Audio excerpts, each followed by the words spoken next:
सुनो, राम जी ने कहा कि ये पत्थर जो है ये नारी के आकार का क्यों है, गुरुजी बताओ। तब गुरुजी ने कहा, गौतम नारी श्राप बस उपल देह धरि धीर, चरण कमल रज चाहती, कृपा करो रघुवीर। ये गौतम नारी है, क्या नाम है? अहल्या। सुनो मैया, अहल्या नाम की एक स्त्री है जो ब्रह्मा जी की पुत्री है। अहल्या गौतम ऋषि के साथ रहा करती हैं। एक दिन क्या हुआ कि अहिल्या माता की सुंदरता पर देवराज इंद्र आ गए। देवता लोग भारत की स्त्रियों को भी मानते हैं कि ये हमारे स्वर्ग की अप्सराओं से ज्यादा सुंदर हैं। अहिल्या माता इतनी सुंदर थी कि देवताओं के पास कोई अप्सरा इतनी सुंदर नहीं थी। इंद्र आ गए, छल कर दिया। रात्रि के 2 बज रहे थे और रात के 2 बजे चंद्रमा को बनाया मुर्गा, कुक्कड़ों को करा दिया। बोले कि 4 बज गए। भाई मुर्गा पहले के जमाने में घड़ी मतलब मुर्गा, कुक्कड़ों को बोले तो साधु जी गौतम ऋषि को लगा कि 4 बज गए। वो तपस्या से जागे और नहाने चले गए गंगा जी। जैसे ही वो गए कुटिया से, तब अहिल्या के पास देवराज इंद्र आ गए। क्या बन करके आए? गौतम ऋषि का रूप बन करके। गौतम ऋषि की तरह हुलिया बनाया, गौतम ऋषि की तरह बने और आ गए। और अहिल्या माँ के साथ जोर जबरदस्ती इंद्र करने लग गए। अहिल्या समझ गई कि मेरे पति सुबह जागकर स्नान करने गए हैं, ये भोर में मेरे पति को काम वासना नहीं सता सकती, ये मेरे पति नहीं हो सकते। बहुत कहा पर इंद्र माने नहीं। अच्छा, गौतम ऋषि जब गंगा स्नान करने गए तो गंगा मैया ने कहा, गौतम बेटा तुम्हारे साथ छल हुआ है, अभी 4 नहीं बजे, अभी रात्रि के 2 बज रहे। गौतम ऋषि को लगा मेरे साथ छल। जैसे ही अपनी कुटिया पर गए तो पत्नी के कमरे से इंद्र निकलते हुए नजर आए। गौतम ऋषि ने इंद्र को श्राप दे दिया, इंद्र तुम स्वर्ग छोड़कर मेरी पत्नी के पास आए हो, योनि लंपट, जाओ मैं तुम्हें श्राप देता हूं। तुम्हारे शरीर पर जिस योनि के पीछे तुम भाग रहे हो, पूरे शरीर पर तुम्हारे 1000 योनियां पैदा हो जाएं। इंद्र के शरीर पर योनियां ही योनियां पैदा हो गईं। इंद्र को श्राप लगा। गौतम ऋषि ने पहला श्राप इंद्र को दिया। इंद्र को बाद में वह योनियां आंख बन गई थी, वरदान दिया। इंद्र चरणों में गिर पड़ा, महाराज अपराध क्षमा करो। कहा कि समय आने पर यह आंख बन जाएंगी, नेत्र बन जाएंगी। इसलिए इंद्र के 1000 नेत्र हैं। साथ ही जो चंद्रमा है, चंद्रमा का भी सहयोग मिला छल करने में। श्राप देकर के कहा गौतम ऋषि ने कि जाओ चंद्रमा, आप कलंकित हो जाओ। इसलिए आज भी चंद्रमा में जो काला धब्बा दिखता है वह चंद्रमा का कलंक है। अब अहिल्या को श्राप दिया गौतम ऋषि ने। अहिल्या को श्राप देकर क्या बना दिया? जोर से क्या बना दिया? पत्थर का बना दिया। अच्छा ये बताओ कि गौतम ऋषि ने पत्नी को श्राप देकर सही किया कि गलत किया? क्या बना दिया मेरी मां? क्यों श्राप दिया? गौतम ऋषि यदि श्राप ना देते तो क्या समाज अहिल्या माता को स्वीकार करता? लोग कहते ना तुम्हारे पास तो इंद्र आए थे, इसलिए श्राप देकर पत्थर बना दिया।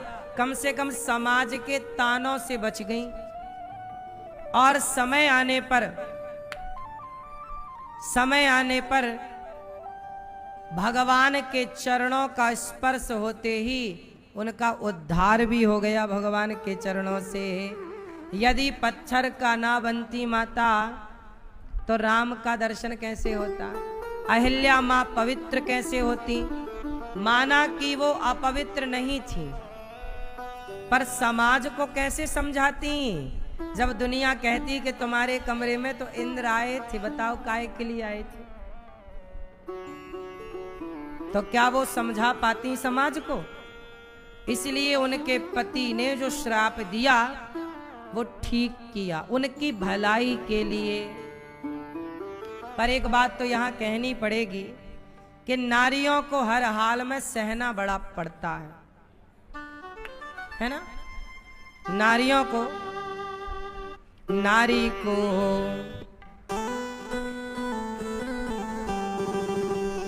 अहिल्या जैसी नारी को इंद्र ने सता।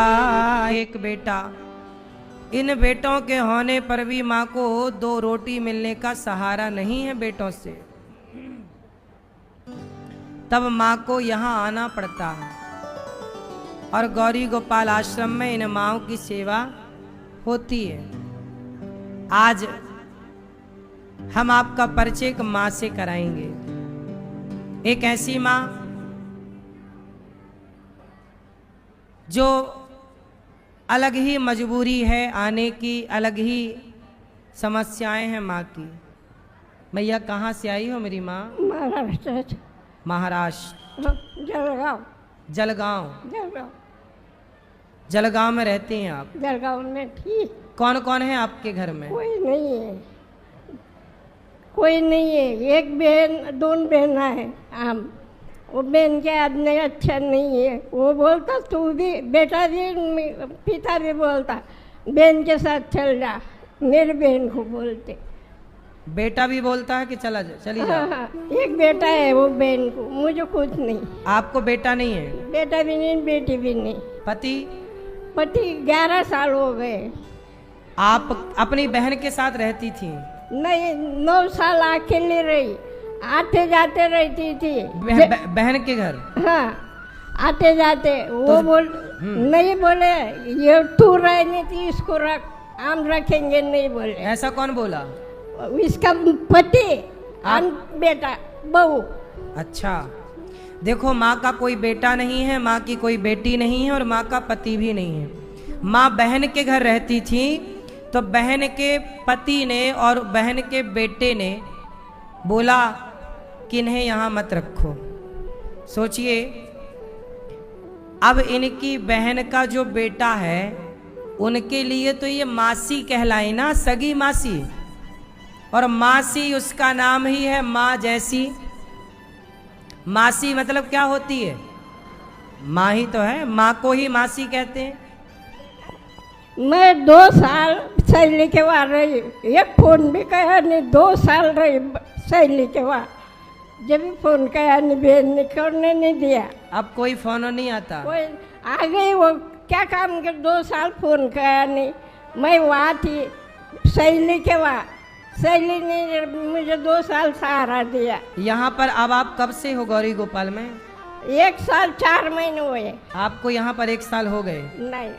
यहाँ गौरी गोपाल में कितना टाइम हो गया आपको? 1 साल 4 महीने। 1 साल 4 महीने? हाँ। इन 1 साल 4 महीनों में आपको यहाँ कोई तकलीफ तो नहीं हुई? कुछ भी नहीं महाराज जी। यहाँ खुश हैं? बहुत खुश है। मरने को तैयार थी, पर अभी मरना नहीं चाहते। आप चलिए आशीर्वाद से बेटा मिल गया, आज अच्छा लगता मुझे। अब अच्छा लगता? सोचिए, बेसहारा माँ है ये, ना बेटा ना बेटी ना पति। बहन के घर थी तो बहन के पति और उनके बेटे ने भी इन्हें रोटी नहीं दी और कहा कि निकालो। देखो जरा, रिश्तेदारों का भी क्या कर्तव्य नहीं है कि बुढ़ापे का किसी का सहारा बने।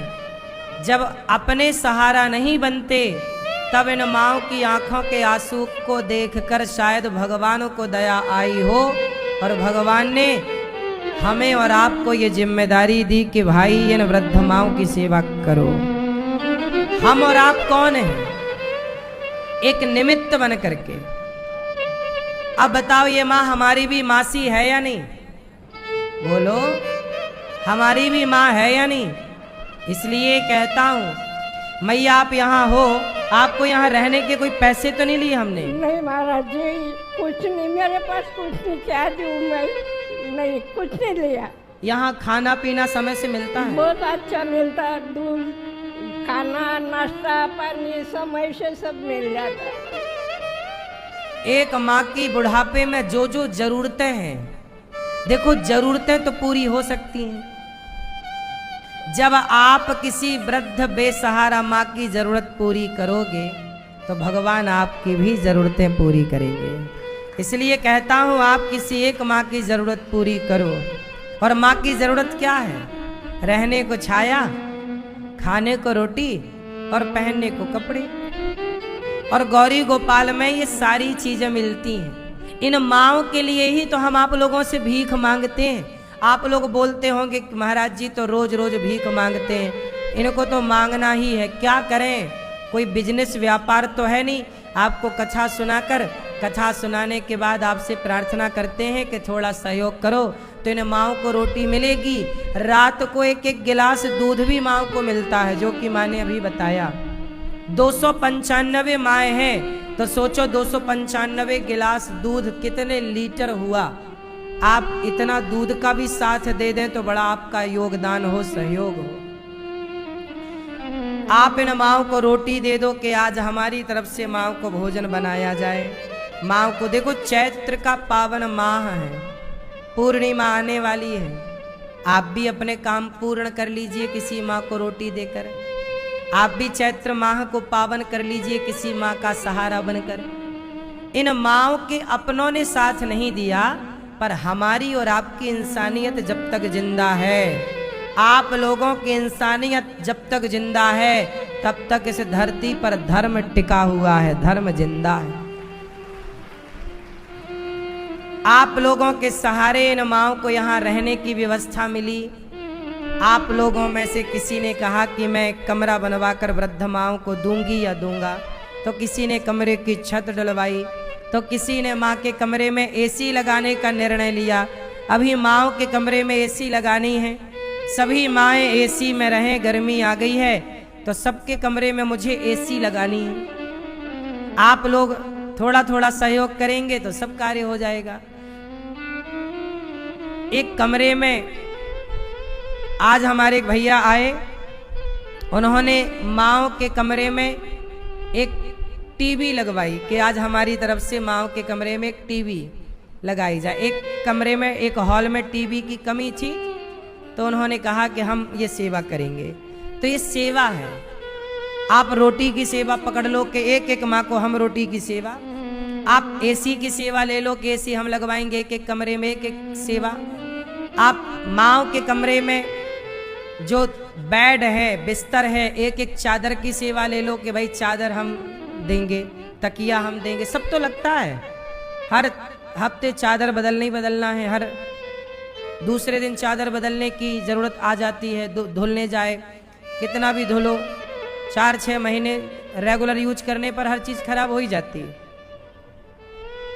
ये सब सेवाएं हैं आपकी तरफ से। चादर का सहयोग, तकिए का सहयोग, गद्दे का सहयोग, माँओं के लिए रोटी का सहयोग, दवाई का सहयोग, जो आपसे बने। एक माँ को आप गो हैं, आपकी रोटी खाएंगे, भजन करेंगे, कितना बड़ा पुण्य होगा। आप भी एक रोटी का दान करो संतों को कि भाई संतों को एक दिन की अन्न क्षेत्र की सेवा हम कराएंगे, संतों को हम दान करेंगे अन्न का। लो, संतों के लिए एक संत निवास बनाना है, संतों को फुटपाथ पर ना रहना पड़े, संत निवास बनाना है। क्या करें, जिम्मेदारी बड़ी है ना मेरी माँ। हम तो आपसे मांग मांग के सारा काम करते हैं। संत निवास बनाना है, आप भी संत निवास के लिए सहयोगी बने, कर सकते हैं तो एक कमरा बनवाकर संतों को दे सकते हैं, कमरे की छत डलवा सकते हैं। संतों को अन्नदान करें कि आज सारा दाल चावल सब्जी रोटी का प्रसाद हमारी तरफ से। गौरी गोपाल गौशाला है, गायों के लिए भूसा। अब भूसे का सीजन आ गया, एक ट्रॉली आप भूसा डलवा सकते हैं कि भाई भूसा हमारी तरफ से, गाय को हमारी तरफ से भूसा गौ माता को मिल जाएगा और गाय हमारा भूसा खाकर अपना पेट भरेगी। तो यहाँ जो भूसा की सेवा है उस सेवा से भी आप अपने आप को जोड़ सकते हैं। एक ट्रॉली 2 ट्रॉली भूसे का आप सहयोग करें, करने लाए। भूसे का सीजन आ गया है, अब भूसा काम चल रहा है, भूसे का कार्य 10-15 दिन ये सीजन रहता है। एक ट्रॉली का आप दान कर देंगे तो साल भर चलेगा फिर वो आपका भूसा। हम स्वयं गायों के लिए भूसा लेने जाते हैं कई बार खेतों में, क्या करें, करना पड़ता सब काम। किसानों से मिलते हैं कि भाई साहब ये भूसा हमें दे देना, गायों के काम आएगा। तो आपकी तरफ से भी हम थोड़ा भूसा ले लेंगे, आप सहयोग करेंगे तो। और आप चाहें तो अपने आपका खुद का भूसा हो और आसपास के हो आप, तो आप भूसे ही भिजवा सकते हो 1 ट्रॉली। ये सब सेवाएं हैं ये भूसे की। साथ ही यहाँ गौदान आप करें, गाय को चारा दे। गौरी गोपाल गुरुकुल है जहाँ 150 बच्चे पढ़ते हैं। आप भी बच्चों की शिक्षा में सहयोगी बने, एक बच्चे को आप गोद ले सकते हैं। गौरी गोपाल गुरुकुल में सोचिए, मैं भीख मांग करके आप लोगों से 150 बच्चों को पढ़ा लिखा कर योग्य बनाने का सपना लिए बैठा हूँ कि ये बच्चे पढ़ेंगे, योग्य बनेंगे, राष्ट्र का नाम रोशन करेंगे। हमने भी गुरुकुल में पढ़ाई की तो हमारे सिर पर भी गुरुकुल का ऋण था, वो ऋण चुकाना तो है। देखो ये गुरुकुल की परंपराएं कितनी अच्छी हैं। हम गुरुकुल में ना पढ़े होते, हम भी आप लोगों की तरह स्कूल में पढ़े होते तो फिर इतनी सारी माँओं की सेवा कैसे करते। गौरी गोपाल आश्रम में ना, ये केवल वृद्धाश्रम नहीं है मेरी माँ, यहाँ वृद्ध माएँ रहती हैं, मैं उनके पांव दबाकर। वृद्धाश्रम तो देश में बहुत होंगे पर उस आश्रम में माँओं को प्यार करने वाला कोई बेटा शायद केवल आप लोगों के आशीर्वाद से ये दास। मैं पूरा प्रयास करता हूँ कि बेटे की तरह माँओं को प्यार करूँ, ताकि इन माँओं को ये ना लगे कि मैं वृद्धाश्रम में हूँ, मैं उन्हें ये लगे कि हम घर में हैं। और आपने गौरी गोपाल की व्यवस्थाएं देखी होंगी, माँओं को ऐसा लगता है जैसे ये घर पर है। आप में से कितने लोगों ने वृद्ध माँओं का दर्शन किया? घर जैसी व्यवस्थाएं हैं कि नहीं? और यहाँ पर एक रसोई चलती है जहाँ 30 से 40 हजार लोग नित्य प्रसाद पाते हैं। आप में से कितने लोगों ने प्रसादी पाई? आप सबने प्रसादी पाई। देखो ये अन्नदान है, कर सको तो करना। अन्नदान से बड़ा कोई दान नहीं है। आपके दान से हजारों भक्तों को प्रसाद मिलेगा। कितने लोग यात्री जन आके प्रसाद पाते हैं।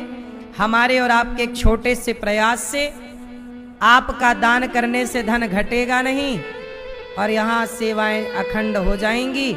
यहाँ पर कोई भी आता है, देखो साधु संत भक्त जन, आप गृहस्थी, जितने लोग आओ वृंदावन में दर्शनार्थी, सब प्रसाद पाने गौरी गोपाल आओ।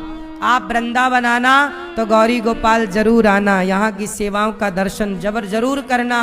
यहाँ आकर माँओं का आशीर्वाद लेना। वृद्ध माँओं का आशीर्वाद नहीं लिया, ये समझो कि कृष्ण की 2 माँ हैं, देवकी और यशोदा। तो गौरी गोपाल में जितनी माएँ हैं ये भी कन्हैया की यशोदा माएँ ही हैं, सभी माएँ भगवान की। आओ मैया बाप यहीं रहना मेरी माँ, रोना मत, ये दास अनिरुद्ध आपका बेटा आपकी सदा सेवा करेगा। आप खुश तो हो ना? बहुत खुश हो गया। हमारी दास की से बहुत खुश है। हमसे कोई गलती तो नहीं होती? नहीं, कुछ भी नहीं। आप खुश हैं? बहुत खुश है। आप भी इन माँओं की सेवा करो। देखो इनकी बहन, इनके बहन का बेटा, वो चाहता तो सेवा कर लेता अपनी मौसी की, लेकिन उसने देखा कि कोई पैसा वैसा तो है नहीं मौसी के पास, फ्री में कौन रखता है साहब आजकल, फ्री में तो केवल गौरी गोपाल में सेवा होती है।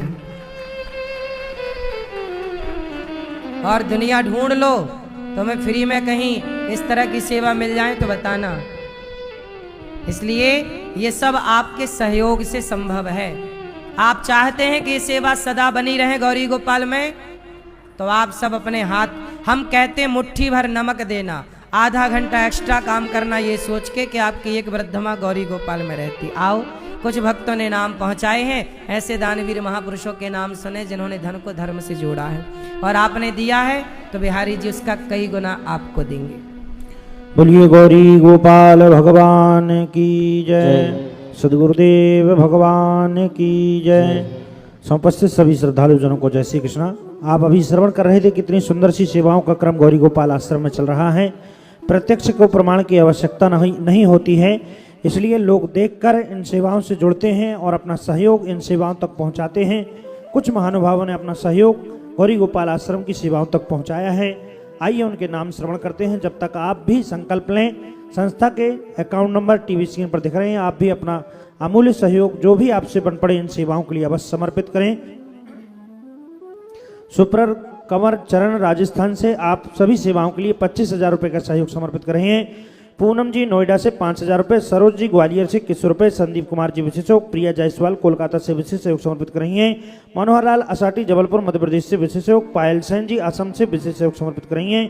जितेंद्र साहू सपरिवार झारखंड से 11,000 रुपये, सुधा हलवे मध्य प्रदेश से आप 5,000 रुपये, आनंद जी दिल्ली से 21 रुपये, अनिक तोमर जी अभिनव तोमर जी दिल्ली से जन्म दिवस पर आप 31,000 रुपये का सहयोग समर्पित कर रहे हैं। आप भी यदि जन्म दिवस पर, शादी की सालगिरह पर, किसी भी वर्षगांठ पर आप अपना उत्सव मनाना चाहते हैं, सुंदर सी सेवाओं से जुड़कर आप इन वृद्ध माताओं के साथ अपना वार्षिक उत्सव मनाएं। और पूज्य श्री महाराज जी के द्वारा जितने भी सेवा प्रकल्प चलाए जा रहे हैं, किसी भी सेवा प्रकल्प से आप जुड़ना चाहते हैं, आगामी कार्यक्रमों की जानकारी लेना चाहते हैं, संस्था के account number, mobile number TV screen पर दिख रहे हैं, आप अपना सुंदर सा सहयोग समर्पित करते हुए मोबाइल नंबरों में संपर्क कर आप अपना नाम दर्ज अवश्य कराएं। 12 मई से पुनः श्रीमद् भागवत कथा के पोथी पारायण बैठा ले जाएंगे। आप भी यदि पोथी यजमान बनना चाहते हैं, मोबाइल नंबरों में संपर्क कर आप भी अपना रजिस्ट्रेशन करा सकते हैं। अब आइए इसी क्रम के साथ चलते हैं पूज्य श्री महाराज जी के चरणों में। जय श्री कृष्णा, जय श्री राधे। आज हम लोगों ने ब्रज यात्रा में 84 कोस की यात्रा में आज हम लोग मान सरोवर गए, जहां राधा रानी को श्याम सुंदर मनाए थे जब राधा रानी रूठ गई थी। फिर भांडीर वन भी गए, जहां भगवान कृष्ण का राधा जी से विवाह हुआ। और आज सभी भक्तजनों के साथ आज हमने सभी ने खूब दर्शन किए, मस्ती से झूमे नाचे, प्रभु का दर्शन किया, कीर्तन किया। और सब जगह भांडीर वन भी गए, जहां भगवान का विवाह का दर्शन हुआ। और उसके सभी दर्शन करते हुए हम लोगों ने सभी यात्रीजन खूब प्रेम से आनंद से दर्शन किए। रावल गांव भी गए, जहां राधा रानी का जन्म हुआ। फिर रमण रेती गए, रमण रेती के बाद दाऊ जी, फिर चिंताहरण महादेव जी, फिर गोकुल, और उसके बाद फिर विश्राम हुआ। कल हम लोग 84 कोस की यात्रा में चंद्र सरोवर चलेंगे। कल हम लोग गिरिराज जी की तरफ चलेंगे और गिरिराज जी की परिक्रमा लगाएंगे। और गिरिराज जी में राधा कुंड, श्याम कुंड, गोवर्धन परिक्रमा, कुसुम सरोवर, नारद कुंड, मुखारविंद, मानसी गंगा, चकलेश्वर महादेव, दान घाटी और पुछरी का लौठा और जतीपुरा, ये सब कल दर्शन होगा। पर जितने भी भक्तजन हैं जो भी 84 कोस की यात्रा में हैं, कितने लोग 84 कोस की यात्रा वाले यहाँ बैठे हुए हैं, तो आप सबको आनंद आ रहा है कि नहीं? कल सवेरे मैया 6 बजे तैयार रहिएगा। आज जल्दी खा पी के दर्शन कर आना बिहारी जी के, अभी कथा के बाद टाइम मिले तो, और जल्दी सो जाना। और सवेरे 6 बजे सब लोग निकल चलना, ज्यादा पक्का वादा। कितने बजे निकल चलोगे सवेरे? आज थोड़ा सा आप लेट हो गए थे कुछ लोग, सब लोग नहीं, 7 बजा दिया था कुछ लोगों ने। प्रार्थना है जितना जल्दी आप निकलेंगे उतने जल्दी से निकल के दर्शन का आनंद लेंगे। कल गिरिराज जी की परिक्रमा होगी, बोलिए गिरिराज धरण भगवान की जय। कल का दर्शन होगा। 84 कोस की यात्रा करने आप सब आए हैं, आप सबका बहुत बहुत स्वागत। आगामी बहुत जल्दी फिर 84 कोस की यात्रा होगी। आप सब आइए और हमारे साथ चल करके, जैसे भक्तों ने हमारे साथ मस्ती से आनंद से यात्रा की, आप भी आइए। भगवान राम अहिल्या का उद्धार करके गंगा स्नान करते हैं और उसके बाद जनकपुर पहुंचते हैं, जहां जनक जी भगवान राम का स्वागत करते हैं। राम जी सुंदर गुरु जी के साथ विराजे हैं। जनक जी